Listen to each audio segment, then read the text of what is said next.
It's time for the College of Bass with Kevin VanDam and Steve Pennaz.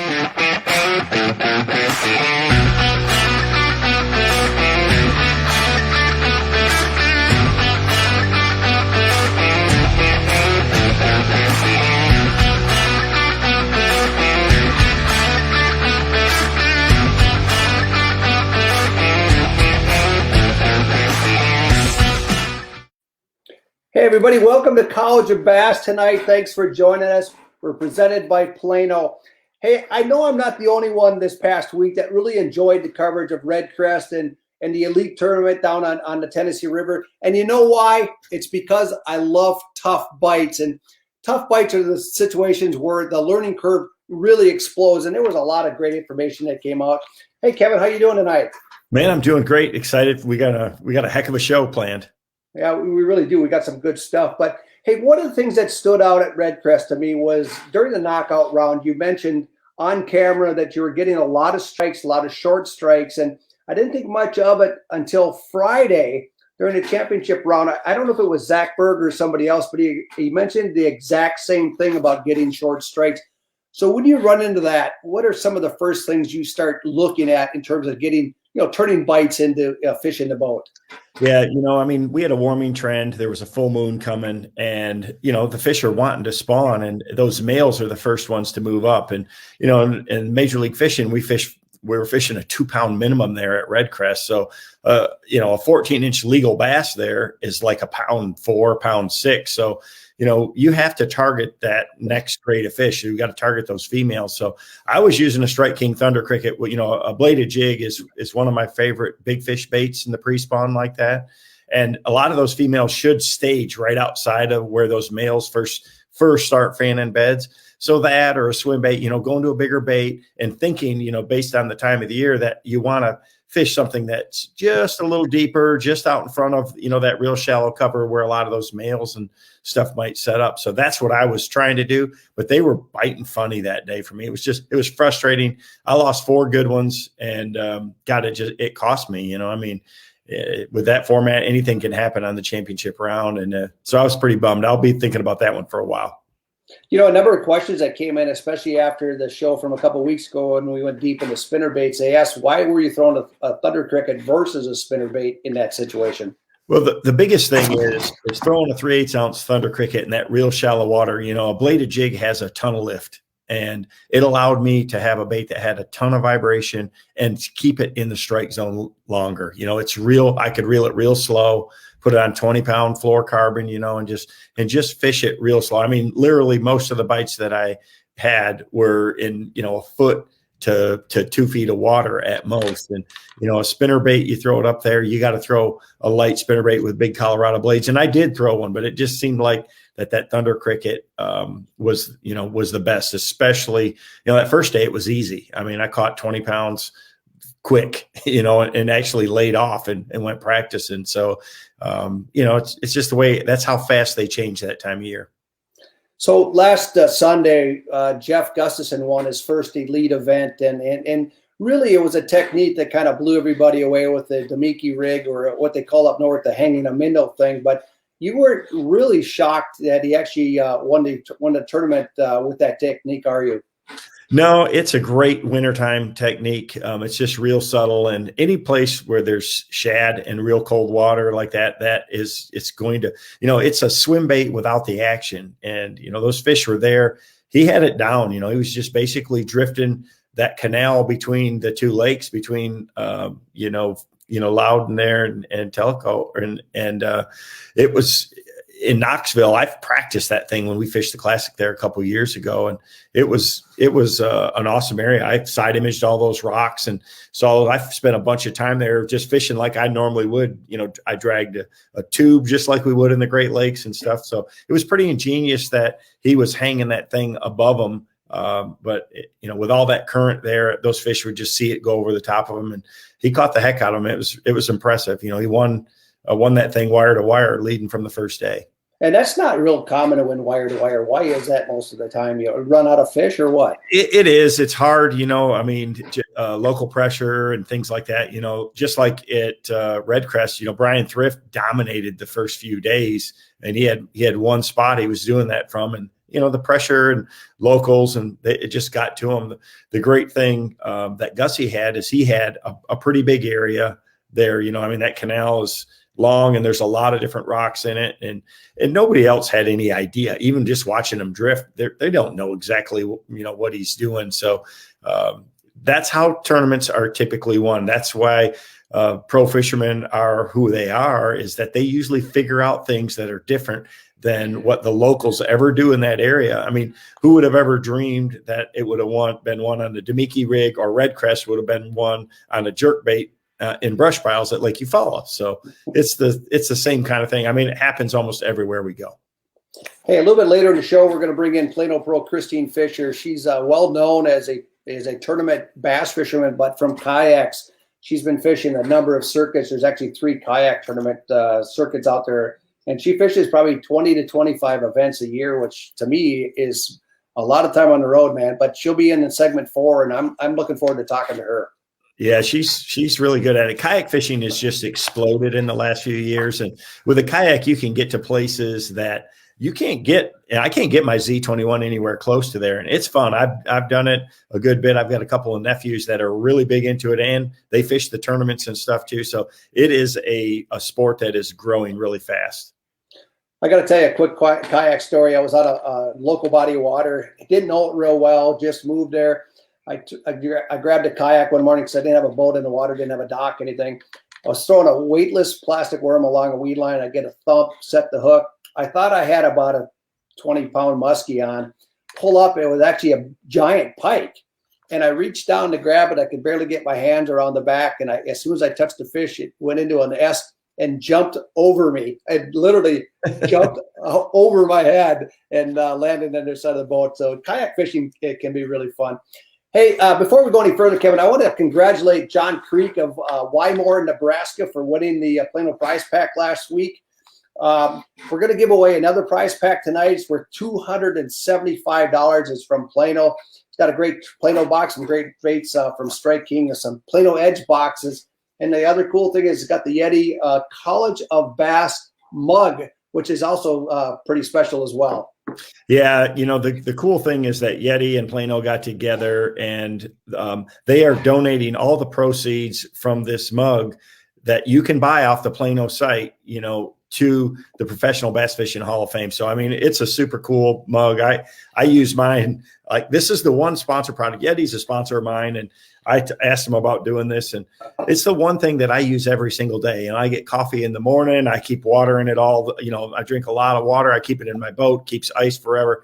They're awesome. So, and again, every cent of that purchase, if you go to, and get one of these that are specially monogrammed for the College of Bass from Plano, every cent goes to the Professional Bass Fishing Hall of Fame. And they do a lot of great work. And, I'm excited to be part of it. I worked with them for a long time. I got lucky to get inducted a few years ago. So it's a pretty awesome deal. That's pretty cool. I learned years back that I don't bring this type of thing home because Karen makes them disappear. So if you have a spouse like that, buy 2. So you have one at your own disposal, which is really cool. Hey, Kevin, we had a number of questions last week that we couldn't get to during the show, and I wanted to dig deep into a couple of them. One of them I thought was funny, though, is from a guy named Andrew J., who said, okay, he's not going to answer any of these questions, so just watch. But the truth is, Andrew, we actually are going to answer the questions tonight, so I just wanted to point that out to everybody. But, hey, one of the questions came from Frank Recchia. He said, do you ever use finesse-style swim baits in place of a jerkbait, and if so, what are the conditions that you like to try that? Yeah, so I do. It's something that I'm thinking about when I'm fishing a jerkbait in real clear water and I'm getting a lot of fish follow but not react. Even throwing a finesse jerkbait, sometimes it's just too overpowering of a presentation, and a subtle, that little Strike King 275 rage swimmer, just slow retrieve like that. It's very natural and it can be really good. I got the whole crew coming behind me. So. Life goes on at the VanDam household. That's cute. And we had another question from Brett Prairie. He said, are Plano Edge boxes rust proof? And the answer on that is absolutely yes. Yeah, they really are. So they have restrictor molded. I mean, I've got one right here. This is my frog box. And even in the clear plastic lid, the dividers, every part of this box has restrictor molded in it, which stops rust from even starting. It's proven fact. Plus, it's got the water wick in there, and it's got a gasket seal to make it waterproof as well. And it's just awesome. So I fished with these last year all season long, and I've always used the Plano waterproof boxes, and they've been my favorite. But I'll still get some rust, especially if you put a spinnerbait or a frog in there that's still got some moisture in it. You're putting moisture in a waterproof box, so it really makes a difference. I had my bladed jig box all last year, same thing. Not a bit of rust in my jigs, frogs, or anything, crankbaits or anything. It really is a game changer.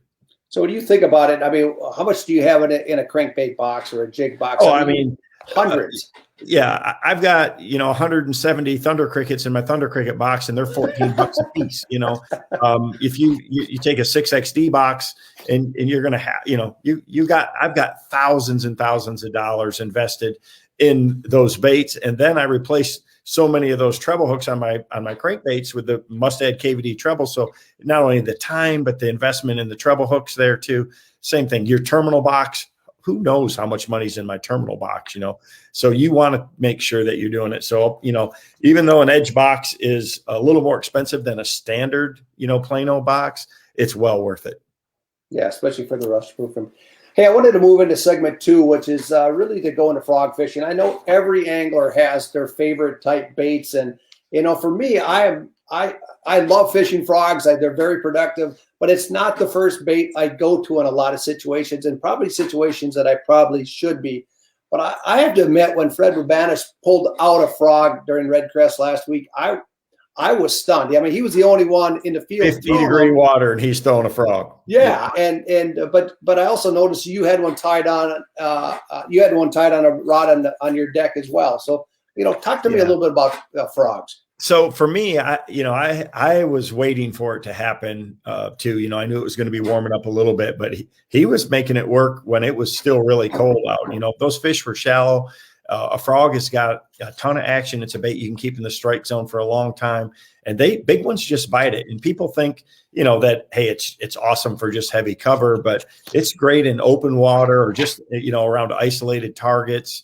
They're great because they're so weedless. You can throw them anywhere and get it back. You can throw them in thick pads and things like that, but you can also flooded bushes, flooded grass, skip them under boat docks and willow trees and things like that. And you can keep them there longer because they float. You can target those bass that are super shallow. And that's why the frog market the hollow bodied frog market has really exploded. There's a lot of different styles now. I think we got a slide that shows some of my favorite ones that I use. I mean, there's popping frogs, there's walking frogs, and there's the standard frog. So my favorite in open water is that popping frog there on the left. It really walks. It displaces a lot of water, makes a lot of sound. You can fish it super slow, or you can make it more aggressive. Say if it's a little bit windy or choppy, and if you do have thick matted cover, it does displace a lot of water. You can make it plop even on the top of a mat and things like that. So that's real good for really thick cover or open water. Then, the next one is the pad perch, and that's designed as a walking frog. It's got a flat tail to it, and it really walks just like, a sexy dog or, that walk the dog stick bait style. And then next to that is the standard frog. And you can see I've got a couple of smaller ones there too. I typically throw the full size Strike King sexy frog the majority of the time. It's my go-to all the time because I can walk it. You can basically do everything with it. It's just that, like the pad perch, when you need a faster walking action, it slices through the water a little quicker. It moves more. And then the popping pad perch, it really displaces a lot of water in it, and you can pop it and really, just like you would a big popper and push a lot of water and make a lot of noise with it. So it's just about, the exact presentation. You can see there's a lot of different colors there. Most of the time when bass bite a frog, I think it is a bluegill that they think that it is. You're imitating a bluegill, and you'll see I've got some really good bluegill colors there. But think about the belly color more than anything. So a black, a green pumpkin, a brown. Those are common real colors. If you're on a shad spawn or in the fall when the fish are pushing shad into the grass mats and things like that, white is good. But most of the year I'm using more natural colors, bluegill type colors, something with a yellow belly, a green pumpkin, brown. Black is always good, especially on cloudy days, things like that. I mean, if you had to pick one color frog to throw from forever, it would be a black one for me. It's just they always bite it. Its silhouette's good, and it's a big fish bait. I throw it on braid. I'm never gonna throw it on less than 50 either. I throw it on 50 or 65 pound. I throw it on a shorter rod. I got a 7.2. Skipping rod that I make, and because I love to skip that frog around, and it's a medium heavy action. It's got a little bit of tip with a lot of backbone. Put it on that new Lew's Pro SP skipping reel, and it's magic. You can throw it right into a wall 10 feet from you, and you can't backlash that reel. So it really helps with the presentation, because you got to get it in places that other people wouldn't think of putting a bait. So years ago, I did a Lake Commandos episode with Justin Lucas on a body of water that had a lot of heavy cover on it. And we stand on shore, we pick a couple patterns. He picked a hollow belly frog for it. And my first thought was he was going to fish the heavy stuff. And the first thing he did was head to the docks. And I was shocked. And he was throwing them under pontoons and along the dock edges. And I was surprised that he would go to a top water in midday on dock situation. Now, these are northern docks, pretty active fish, but you said the same thing. Why would you go to a subsurface presentation in that situation versus a frog? It's got a lot of attractive qualities, with the legs on there on that frog, when it's sitting still, it's still moving. You can barely pop that braid with the tip of your rod and turn that frog sideways. It'll turn 180 on a dime. And it just looks so natural and so real. The one thing I do is modify it a little bit. When they come out of the package, they got real long tails.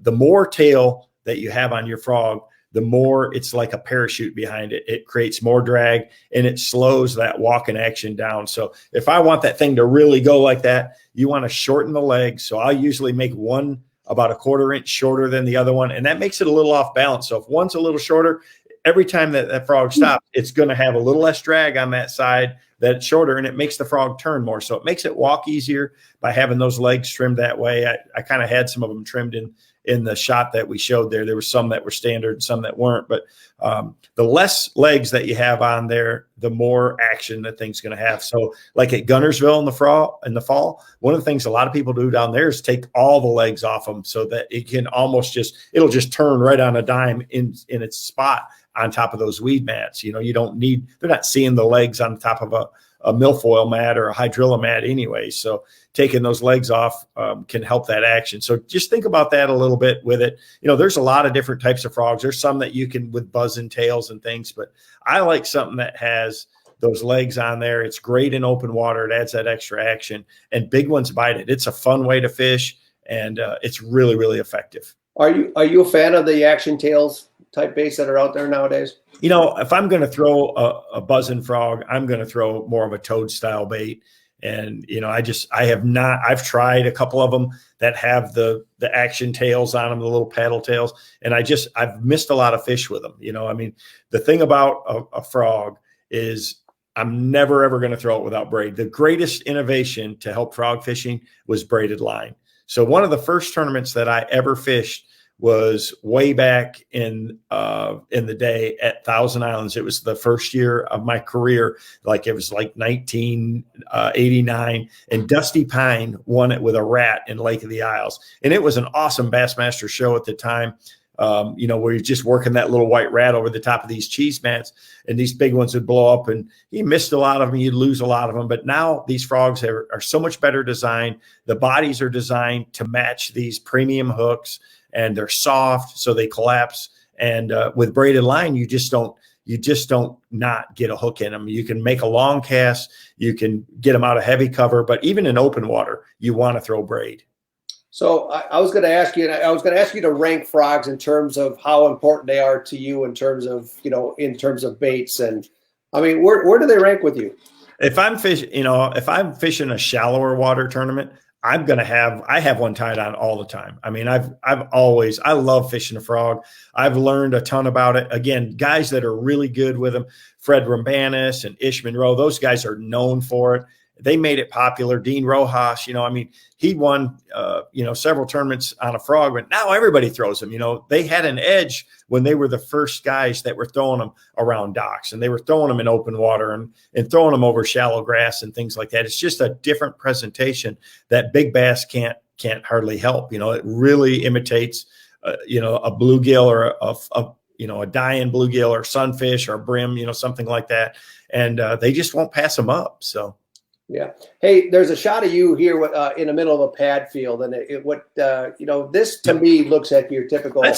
That's classic northern frog country. I mean, there's just not many baits you can fish in a situation like that. I can fish that frog pretty fast, and that's what I'll do is I'll skitter it across the top of those pads and get one to blow up on it. And you always have a follow-up bait with a frog. So I typically, I'm going to have a Strike King Ocho ready or a caffeine shad, something, a weighted soft plastic jerk bait that I can drop in there, or immediately get that frog right back there at that same spot. Once you find an area where they're at, then you can slow down. But don't think that it's just for heavy cover, because they are awesome around any shallow, vegetation or even scattered cover like that. They flat can't handle it. It's the legs, it's the action, the way they walk. And it's very easy to make them work really well with that braided line. If you got a rod that's got a little bit of tip and braid, and I would say 50 pound is the smart choice, for an all around good size line. I throw 65, I'm going to Sam Rayburn in 2 weeks. We might catch a 10, 12 pounder. So if you're throwing one back in the bushes there, you want to have 65, but up here in Michigan, it manages well, and you still get, a great hook set with no stretch. Hey, if I ever get to heaven, I'm going to ask God why you put the slit in the pads, because I still don't understand it. Thank goodness for braid. Yeah, exactly. Hey, let's bring Jeff Gustafson in. He won his first ever Bassmaster Elite tournament last week, and I learned a couple things from Gussie. That trophy is super heavy, Gussie, and number two, the phone rings a lot after you win an event like that, doesn't it? Yeah, Kevin's lifted more of those than any human alive, so he knows. I was really, when Lisa handed it to me, I was very surprised how heavy it was. So it's a good problem to have to worry about the weight of that. I'm not complaining about it. I'm not complaining, but that was the first thing I kind of noticed. Yeah, well, I can tell you, I know that, coming from Canada, your number one fan is Mercer, probably. He loves the Canadian guys. And you guys have learned to fish. I mean, you fish basically the same kind of stuff that I do. I'm a Great Lakes guy. I love to catch smallmouth and that, but also the northern largemouth thing. So it's pretty tricky, to come down to those super cold tournaments like that and have it figured out. And it was impressive to see. I call that Damiki rigging, what you were doing, or basically that's you call it hanging a minnow. That's live bait that I was doing. Yeah, but I can promise you that there was probably not one local in that area that would have dreamed that tournament would have been won fish that way. No, and I had a group of boats that were there watching every day. And I mean, I meant to thank them on stage because they were great. Like, none of them fished. They never got in my way. I felt like there was a few of them that were there every day. And I felt like if somebody did try to fish there, these guys probably would have blasted them. Like, it was almost like it almost put me at ease a little bit.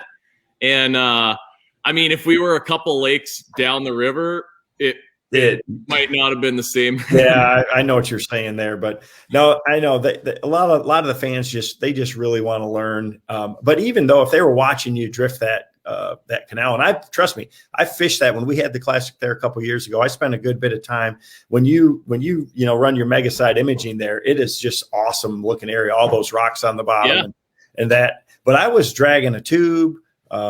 Fishing a jig. I threw a 6XD out there. It was a little warmer. We didn't have as cold of conditions as you had, but I only got one bite out there. But I don't think we had quite the same conditions, but man, it looked beautiful out there. And really nobody in our tournament at all caught them through that area at all. No, Dude, I got so lucky. I mean, I found that the last day of practice, and I didn't roll through there and catch big ones. I was literally on the last little hour of being out there, and I had a tough practice. I mean, the only info I had on this place was watching your classic from a couple of years ago, and I mean, everyone was bank beaten pretty much. And going into the event, it would have been a struggle for me doing that. I just never found any pattern, or the few fish I caught were random. And I went out there and I caught like a 17-incher, a 16-incher, a 15-incher. But every time I set the hook on one, there was, I'd see 3 or 4 fish lift off the bottom with the one I hooked. So I just put a dot, kept going, and I was just on that like mad scramble to find as much of it as I could. And then showed up the first morning of the tournament, and half the bites I got were 18 inchers and had a limit within an hour. And then even after the first day, I was like, did I get lucky today? It was still, then when I got back the second day and they were still there and I could catch them, then I realized I've got a really awesome opportunity here, and thankfully it worked out. Yeah. How many days did you pre-fish? I mean, and you really didn't do very well to start, right? No, we had 3 days to practice. I think I caught 3 or 4 keeper largemouths in 3 days. Like it was tough. And I mean, you look down the list. I mean, I think it took 11 pounds for 2 days to get a check. I mean, it was just really tough fishing. Water was 45, 46 degrees, and so just going into it, like the first day I was going there hoping I could catch 1 or 2 and then hopefully catch a couple largemouths in the afternoon and like just try to survive this event. And it's just funny how I'm sure, Kevin, you've done this a bunch of times where you just don't know what usually the tournament started, and you can exploit it and set the hook and really see what's there. Yeah, usually, the best tournaments that I've had are when the practice is pretty dang tough and you really just struggle to get anything going, and you figure it out during the tournament. You really learn it then. And what a lot of people don't understand too is the smallmouth down there's an 18-inch minimum size limit. So in largemouth, it's 12. So you're fishing for a real small percentage of the overall population. When we were there a couple of years ago, I caught a few of them on some gravel bars and things like that. And I kind of just got away from them because it was so random to catch an 18-incher that it was just like you were crazy to target them, because smallmouth they like the current, and they like barren, gravel flats down there in those lakes. And it's totally different water than the largemouth, where you're fishing bluffs and laydowns and docks and things like that. But as it warmed up, I wondered how it would hold up. But I mean, with that much current going through there, those fish weren't going anywhere. No, it had all the ingredients. I mean, there was bait, and that's what I noticed, because I think everyone in the tournament probably launched at that ramp at some point over the 3 practice days. And, I idled through there, and there was rock that, like you could see on the side imaging. There was bait everywhere, clouds of bait, and, and a nice amount of current. So Gussie, when did you make the decision to try this technique? I mean, what led to the decision? Okay, so I drifted through there the first time, and I kind of was close to the bank. So I threw a jerkbait a couple times, and then I could see all the rock on my 360. I put a Ned rig down, drifted with that a little bit, didn't get any bites. I tried a blade bait, just sort of ripping that as I drifted along, and I didn't catch anything. I think I had 1 bite on the Ned rig. And Clint Davis was on the other side of the canal, and just, been friends for a long time. He called me and said, and he was having a tough practice too. He called me and said, have you caught anything through here? Did you get any bites? And I said, no. And he said, I was just throwing a little Kayak. I had it under my trolling motor, and I had a couple marks kind of come up to it, go down, come up, go down. And I'm like, okay, cool. Like, didn't, just kind of kept going. And I went and did another couple hour largemouth tour, and that was just kind of bugging me. So I went back and I tied up my Damiki rig, and I'm not kidding you, I put it down and drifted about 10 feet and got walloped by a 17-incher, and then, reeled it up. Okay, that's cool. Dropped my bait down again, caught another one, dropped my bait down again, caught another one. And these weren't keepers, but like I say, every time I set the hook, 3 or 4 other fish were following these ones up. So I just was optimistic that, if you catch any number of them, you'll probably get a keeper or two. And the first morning, I bet I caught 12 fish in the first 10 minutes, and 3 were, big 19 and 20 inchers. And wow. So it was my lucky day. So take us through the technique itself. I mean, you're rigging the bait. You're not dragging bottom, but you're drifting. I mean, how did you fish the bait?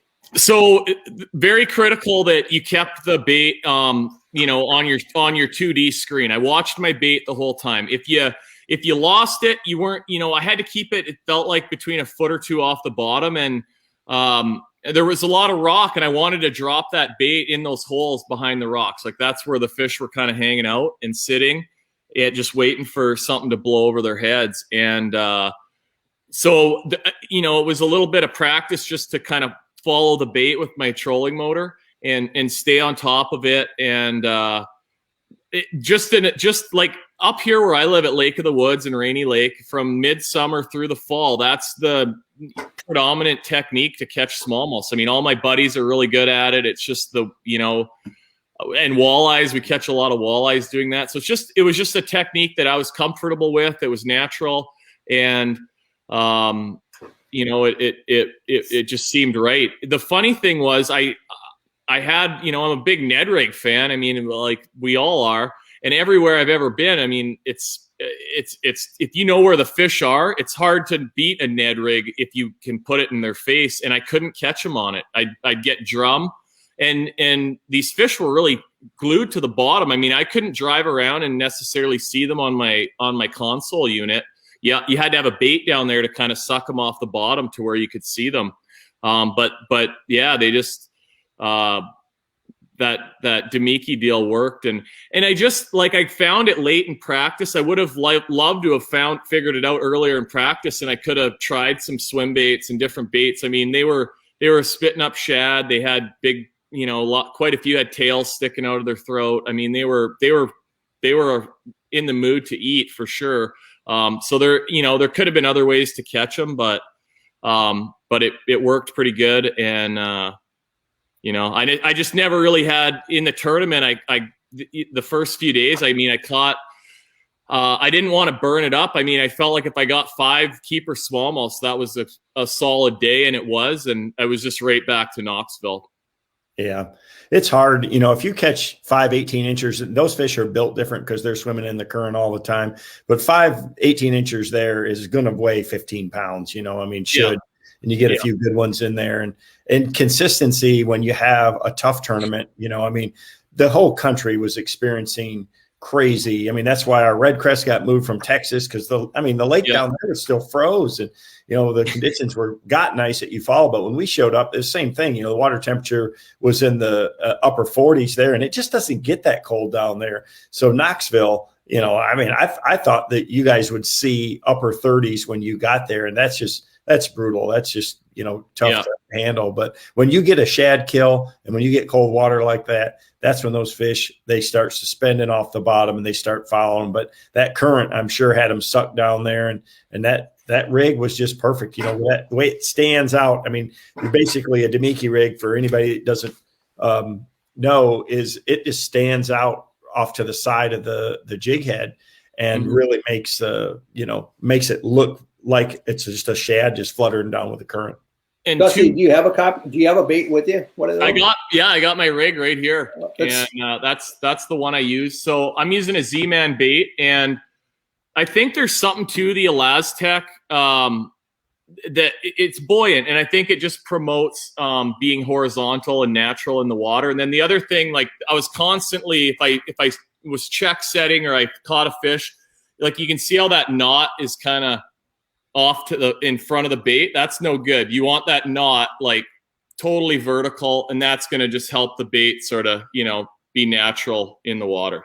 So that's sort of the two, you want it nice and straight on the jig as well. Like that's key. And That's a 3/8 ounce jig. If I would have had halves, with a 1/0 or 2/0 sort of smaller hook like that, it would have been even better. But you want that heavy for that technique. You don't want to use an 1/8 ounce or even a 1/4 ounce jig. I mean, a heavier jig's better. It's going to stay under your trolling motor a lot better and get down there.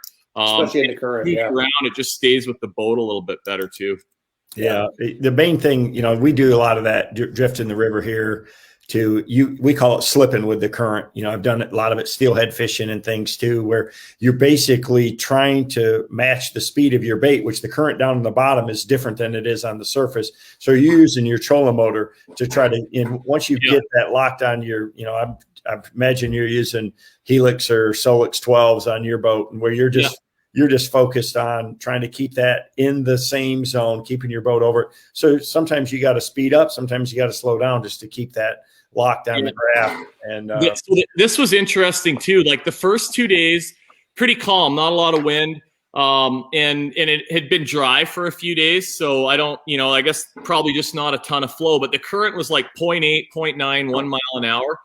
By day 3, like we'd gotten a bunch of rain, the wind was cranked up, really pumping into that canal on the Tellico side. I had my Ultrex on 10, and it was I had it on 10 to just try to stay on top of my bait like that. It was up to like 3 to 3.5 mile an hour current, like crazy. And I mean, the fish were still in the same places. It was a lot harder to like get a hit on the weight. I mean, I'd have to try and drift 3 or 4 times to like get right where I wanted to land, And it was, when I first found it, I thought the fish were pretty random in there, but they weren't. They were like, I had 2 or 3 dots where like, if I hit it right, I was guaranteed I was going to catch one, whether it was a keeper or not. That was the luck factor, maybe a little bit, but. So were the bites aggressive, or did you have a kind of a mix of where they'd slam it, or, I mean, did you have to look to me? You were just holding the rod. I'm used to the double rod fishing, but you were just drifting with the current. Were you working the bait at all? The only time I wouldn't move it, except if I had one, like at 19 of the 20 fish I caught, I actually watched them come up on my Helix machine, and a lot of them would just come up and smoke it. I wouldn't have to do anything, but I could tell if they were moving a little bit slower, kind of following it. Then it was give the bait a little shake or just lift it. Like sometimes just that keep away game with smallmouths, it will trigger them. And I certainly had some that I got denied by, and then I had probably 3 or 4 times a day. I mean, if you're watching, I do this, and I think they just come up and like hit your bait with their mouth closed, and because it's hard, like you're feeling it good, and there's no way that it's in their mouth. When you set and there's nothing there, I think they just. Yep, the nature of the brown beast. Yeah, that's a frustrating fish. Hey, what's your next event?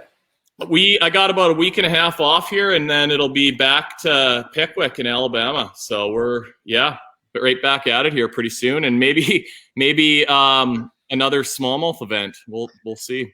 I'll bet you that there's a lot of guys trying that rig up there below the dam at Pickwick after they watch you do that there. So it might be a little more. You might have to change it up just a little bit there. Yeah, I'm sure.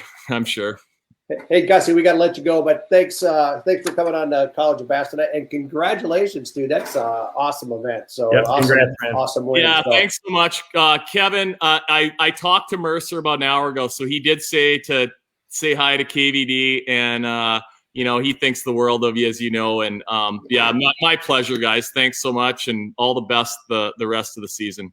Yeah, good luck at Pickwick, man. Yeah, thanks, guys. Yeah, see you later. Whew, that's an exciting. Your first event. I'm sure you're looking back going, "That's I know what that feels like, man." Yeah, there's nothing like your first win, but I'll tell you what, the most impressive one is always your last one. You just never know. I've been fortunate to win a lot of events, a lot of different types, styles, formats, things over the years, and it just never gets old. The more you get to do it, the more you truly appreciate it. But you can tell he's pretty excited. He had that blue trophy sitting back there in the background, and his phone's been ringing off the hook, and he's got a lot of fans. He's obviously a really, really good angler. He's been close before, always, in the mix quite often. And so to get that first win, and it happened when he really least expected it. He had a tough practice, but he made it happen. So that's really cool. That's really cool. Hey, Kevin, our next guest is Christine Fisher. She's one of the nation's most passionate kayak bass anglers. She fishes a number of circuits, including the Bass, the Hobie, the KBF, and she's cashed a ton of checks over the years. Christine, I think the last time I talked to you, you were in South Carolina or North Carolina, and now you're somewhere in Texas or something. But let's bring in Christine Fisher. Hey, how are you? I'm doing well. How are y'all doing? We're doing good. Good. Now, hey, you moved from Nebraska down to Nashville, I suspect just to be closer to all the tournaments, or kind of take us through your thought process on that. Yeah, I was born and raised in Nebraska, and I lived on the road for 2.5 years in an RV fishing the national kayak circuit. And I just recently bought a house on Watts Bar, just down from where Gussie just won that last elite event. And I Airbnb it because I'm going to be on the road for 3 months starting right now for 5 tournaments in a row, kind of all over the place. But it does give me a home base, gives me a garage so I can have all my stuff there. But yeah, definitely a lot of my tournaments are within 6-7 hours of Tennessee. So it kind of made sense for me. So what event are you fishing this week? I've got a tournament on Broken Bow in Oklahoma. Okay. And free fishing is going... How's it going for you? Well, so the water here has fluctuated 20 feet in the last couple of weeks. So those fish are kind of in a funk with that. You know, with that big winter storm, they needed to kind of pull the guts out of it to generate some power. But the water is on the rise. The temps are right. I think it's going to be kind of a tough bite, but I always like when they fish like that. So I think it'll be pretty good. So kayak fishing is booming. What really led you to kind of get into kayak fishing over, say, boat fishing? You know, honestly, I've always loved to fish and I've always loved to compete. And, you know, I got into this thing probably 5 or 6 years ago now. And back then when I was looking at the two options, I was somebody that was very financially conscious of everything going on. And I looked at the price of getting a boat, you know, having a trailer, all the things. I grew up fishing walleye tournaments with my family. So I know when you buy a boat, there's 1,000 things that go wrong all the time.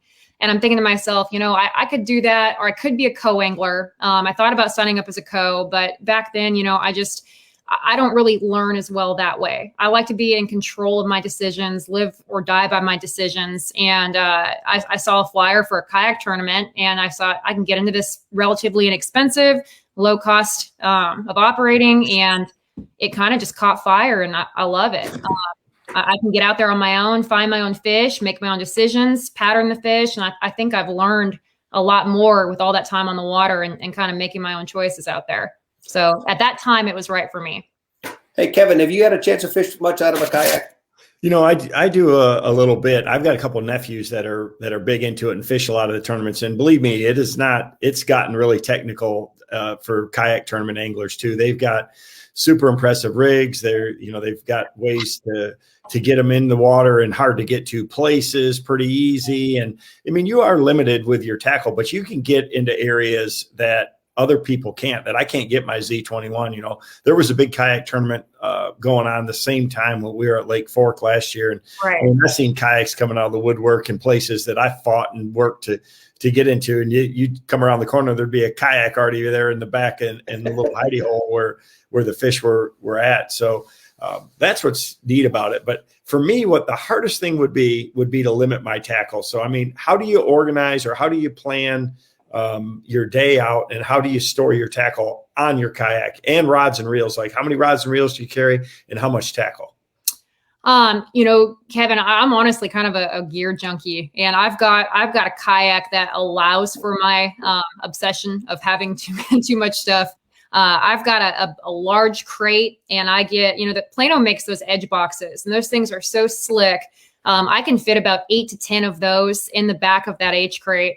I typically, when I'm pre-fishing, I'll like to take about 8 to 10 rods, but with a tournament, I'll have anywhere from 12 to 14, kind of depending on where I'm fishing. I store those horizontally in my kayak. I've got 2 of the plastic Plano edge boxes that fit under my seat.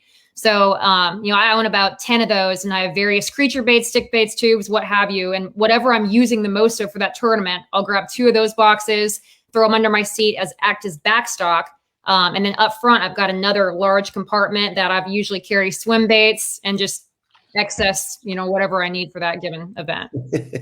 Yep, your boat looks about like mine. You don't want to get caught out there not having everything that you need. So, the one thing that I've found real quick in kayak fishing is that it's a different perspective. When you're lower, especially when you get tight areas and that a little bit shorter rods and braided line is just like such an attribute in so many situations. When you're fishing shallow tournaments now. I know you fish year round and there's, you're fishing offshore, you got electronics, you can throw deep crankbaits or throw a Carolina rig or whatever you need. But when kayaks are really at their true strength is in those shallow water tournaments, if you get flooded conditions, things like that. So hopefully the lake will come up for you there because that's when it's a real advantage to be in a kayak. It is. And Kevin, I have to give you a little bit of props here. That tournament on Lake Fork, a good friend of mine actually won that tournament, kayak tournament. And he saw a number of the MLF guys come and fish in that area. And he said he saw you and he's like, the only person, there are probably 7 or 8 people that came and fished there, but only one guy fished the right side of the bank and was fishing it right. And that happened to be you. So I thought that was kind of cool. That's one of my favorite lakes, and it is a perfect place to have that. And that time, the timing when we were there, it was just warming up, and they were just getting up there. But and the lake was fluctuating. Those fish were there. It was fun. The great thing about Lake Fork is on any cast, you might catch a 13-pounder, and there's not many places you can do that. Unless it's OH Ivy now. Yeah, obviously, it's a 15-pounder. Right. Hey, Kevin, when you're in an average tournament day, how many miles are you putting on the boat typically? Am I putting on? Yeah. Oh, it just depends on the lake that you're at and how much you're running, but I'm going to do a bunch. That's the thing, with the kayak, you got to kind of pick your area. Of course, you can move, but you're burning the clock to do that. You can get in your vehicle and load up. And I'm going to tell you, just like that tournament at Lake Fork, kayak anglers are super efficient at getting in and out. You're doing it all by yourself. It's not like you got a partner to help you launch and load the boat. They've got all kinds of contraptions to sneak through the woods and get all, your kayak's not light when it's loaded full of gear and all that. So you gotta be able to get to, someplace close to the water and back it down or have a winch and crank it in and out. I've seen some pretty ingenious stuff going on for people to get into places to save them time getting in and out. Well, my point is that, Christine, how many on an average tournament day, how many miles are you putting on your kayak in a tournament situation? Well, Steve, if all goes to plan, not much. I try really hard when I'm doing my map study and I'm breaking down water. I like to, ideally, I've got my plan A, B, and C within 2.5 miles. I've got my secondary stuff. I've got my stuff where my fish were, areas they could pull off to. I've got, I like to have a very diverse area. So I have multiple spots that I can run to. That doesn't, and I got to be able to manage my fish. That doesn't always work out. So there have been times where I've put on as many as 10 to 12 miles on a tournament, and I'm exhausted by the end of that. But, sometimes you got to do it if all your game plans aren't working out in that area that you originally thought was going to pan out. So you're fishing out of a Hobie, which is a pedal drive. So you're putting that many miles on. Are there events where you're actually fishing any type of electric motor on it?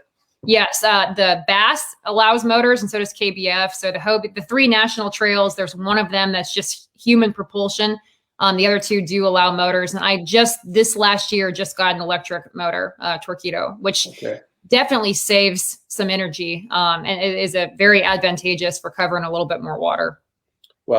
Well, hey, we're going to have to let you go, but thanks for coming on College of Bass tonight, and good luck in the tournament this week. I'll follow you and see how it's going, but thanks again for coming on. Hey, I appreciate it, guys. Have a good one. Thanks. Good luck. We'll see you later. Obviously a very serious fisherman. I enjoy just when you talk to her about power fishing and others, she's a hardcore.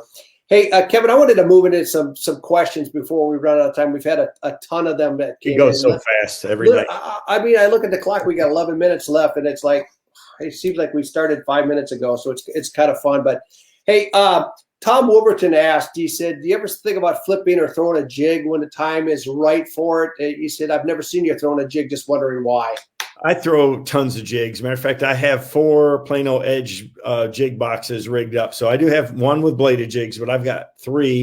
One I use for casting and structure jigs, football jigs. I got one for swim jigs and one for flipping jigs. And, jig is probably arguably one of the most versatile baits that you can throw, because you can fish it in any depth zone. It's a big fish bait. It really does a great job of imitating a crawfish or a bluegill, which are 2 main forages of big bass. And if you throw the right color and, with the right trailer on it, you can make it imitate a shad real well too. So I fish jigs a lot. And, it's something that I've always got, not just one. Usually I've got 4 or 5 tied on, from finesse jigs all the way up to, heavy punching jigs. But, and we have so many choices now that, you got creature baits, you got all the plastics, you got jigs, you got swim baits, and that. It's just about using the right tool for the right situation. But a jig it's a mainstay. It's something that every bass angler better have a bunch of edge boxes loaded with, I think. So we had another question from Scott Smith. He said, if you were to pick a all-around best gear ratio, what would it be? I would say that, you want to do something kind of in between. I like a 7.5 to 1 for an all-around gear ratio. Yeah. That on the luge reel that I use brings in 31 inches of line per turn. It's something that I can go fast with if I need to, but I can also slow down if I need to. But that's why we make different gear ratios is to really help enhance whatever technique that it is you're fishing. If you're flipping and pitching where you're spending a lot of time just trying to get your bait back in from dead water, that's where you want that super high speed. If you're fishing a super fast bait, burning a spinner bait, that's where an 8.3 to 1 works. If you're fishing spinner baits and crankbaits and things like that, a 7.5 to 1 is great. But if you need a true power ratio for big deep diving plugs, or you're fishing real cold water where you want to force yourself to be a little slower, that's where, a 6.2 to 1 or, something like that, where, 25 inches a turn, 31 inches a turn, and 35 plus that's the 3 speeds that I like to fish. Awesome. Mary Medlin Brown asked the question, if you asked all the pros, and I'll ask you, what's been your biggest bass? What'd you catch it on? I've caught 2 bass that weighed 12 pounds. And believe it or not, both of them I caught deep cranking. I caught one at Lake Murray in South Carolina, and the other one I caught at Sam Rayburn in Texas, where we're heading in a couple of weeks. So I love Texas. And this year, with all this cold weather, you're seeing the big bass come out. Christine talked about it at OHIV there. There was a 5 bass, 60-pound limit caught. There was a 14.25 caught at the Big Bass Tour event at Lake Conroe last weekend. So this cold conditions all through the country makes for a good shad die-off. The bass are feasting. They're getting bigger. So as they move up in the spring, we're going to see a lot of real giants get caught. I'll date it a little bit, but my biggest one came on a power lizard.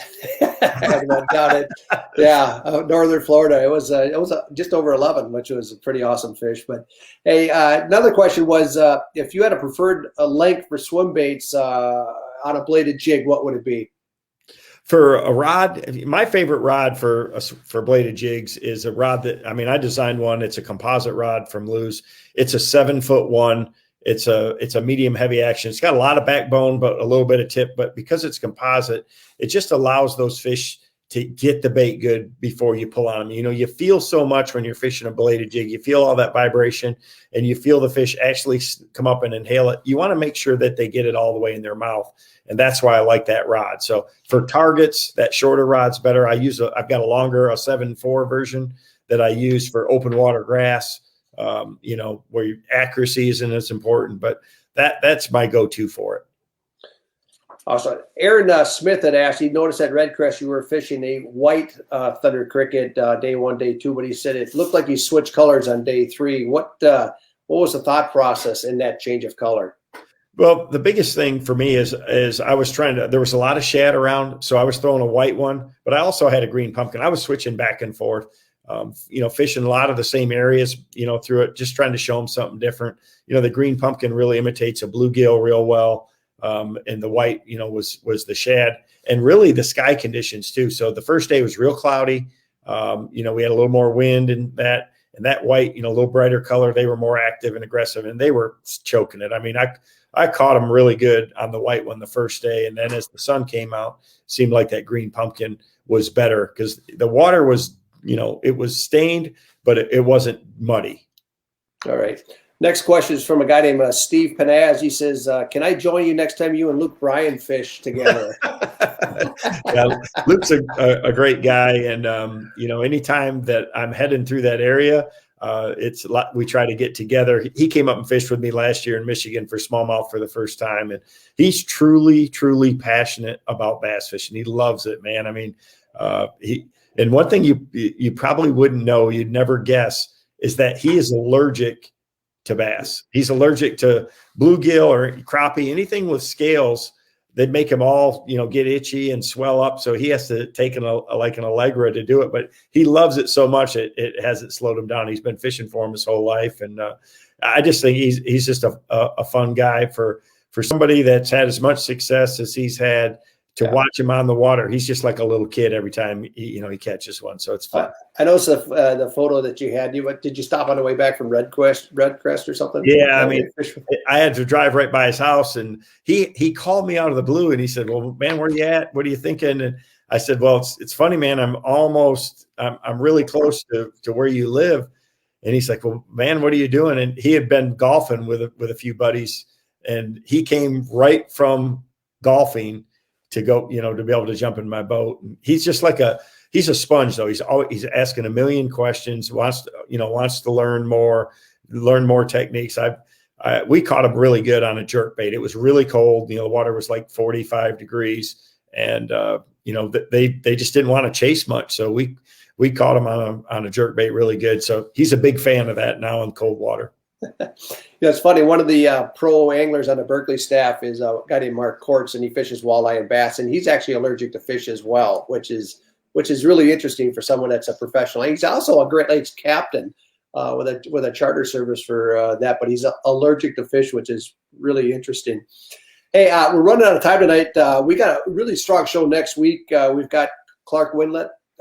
He won Angler of the Year for the Elite Circuit this year. He's going to come on board. We're going to talk a little bit of junk fishing with him, and then a favorite topic. I know it's one of my favorite topics, but is yours as well, is lipless cranks. So that should be really fun. Also, wanted to encourage everybody to after the show is over, please support the Bass Fishing Hall of Fame and get yourself a great College of Bass mug from Yeti, which would be awesome. You're gonna love it. You just got to go to the Plano site and get the Yeti mug. I mean, they're customized for it, and I mean it's a great value for it. And again, 100% of the proceeds go to the Professional Bass Fishing Hall of Fame. So it's kind of a one of a kind special deal we did just for these episodes that we're doing. So go and get them while they're still there. Yeah, we're gonna be picking a winner here in just a second, but I want to ask, what's your next event, Kevin? So we actually go to Sam Rayburn for the first regular season Bass Pro Tour event for Major League Fishing here, and it's the last week, and I think we'll be doing our last show on that Wednesday, and I've got Edwin Evers lined up to be our guest that night for that one too. So I think it's the 24th is the last one, and that is right midweek in that event right there. So you know who else we're going to bring in on that event? Bro. We're going to bring Brian. We're going to talk ice fishing on College of Bass for just a little bit, but it'll be fun to bring Bro back. It was really fun having him, working with him on College of Ice a while back. Hey, we've got a winner tonight for the Plano prize pack. We're $275. I'd like to thank everybody for joining us tonight, and we've got a winner, Kai. If you got the up there, no, not John Creek. That was last week. We got a new winner this week, Bob Mull from Pennsylvania. So congratulations, Bob. We're gonna drop us a private message with your address and everything, and we'll get that shipped out as soon as possible. But hey, Kevin, awesome hanging out with you tonight. Lots of great information, and I look forward to next week already. I'm looking forward to putting these to work at Rayburn in a few weeks. It should be prime. The waters that we went from cold all around the country to things are really warming up. We just came off of a full moon. So I think a lot of the fish are going to start to spawn in the deep south now and really get into it. And we're going to see that moving north. I mean, here at my house in Michigan, it's going to be warm, and I'm watching. I've got a pond in my backyard there, and the ice is just starting to open on one of the edges already. So I think go out quick, and as soon as the ice goes out, man, it's some of the best fishing of the year up here. So on Monday morning, legally, ice fishing huts had to be off the lakes in Minnesota, and it always seems odd that it's so early. But it's supposed to be 56 here next week, and that ice is going to go fast. So I'm excited. Spring's coming. We're going to be getting in the boats here pretty quick and all over the country, which is going to be fun. But hey, everybody, thanks for joining us on College of Bass. Kevin, we'll see you next week. And everybody, we'll see you next week as well. Have a good. Thanks for watching the College of Bass. Join us for an all-new episode every Wednesday night.